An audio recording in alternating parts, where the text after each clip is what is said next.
बहुजन India news today मध्ये आपलं स्वागत आहे। आता जाणून घेऊया ताज्या घडामोडी। परतवाड्यातील लाकूड बाजारात भीषण आग, लाखो रुपयांचे फर्निचर जळून खाक। आपण पाहत आहोत बहुजन इंडिया न्यूज टुडे।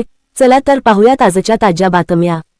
परतवाडा शहरातील गजबजलेल्या लाकूड बाजार परिसरात आज अचानक लागलेल्या भीषण आगीमुळे 2 ते 3 दुकाने पूर्णतः जळून खाक झाली। या घटनेत व्यापाऱ्यांचे लाखो रुपयांचे फर्निचर व इतर मालाचे मोठे नुकसान झाले आहे। प्राथमिक माहितीनुसार विद्युत शॉर्ट सर्किटमुळे ही आग लागल्याचा अंदाज व्यक्त केला जात आहे।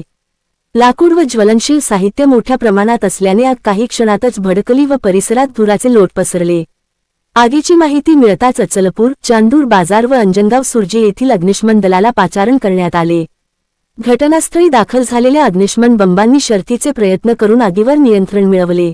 स्थानिक युवकांचे धाडस ठरले महत्त्वाचे। या घटनेत स्थानिक युवकांनी जीवाची पर्वा न करता मदतकार्य केले।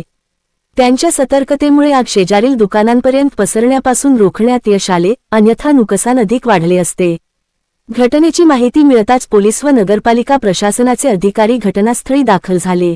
सध्या कूलिंग ऑपरेशन सुरू असून परिस्थिती नियंत्रणात आहे। सुदैवाने या घटनेत कोणतीही जीवितहानी झालेली नाही, मात्र व्यापाऱ्यांचे मोठे आर्थिक नुकसान झाले आहे। बहुजन इंडिया न्यूज टुडे साठी अमरावती जिल्हा प्रतिनिधी मनोज मेळे।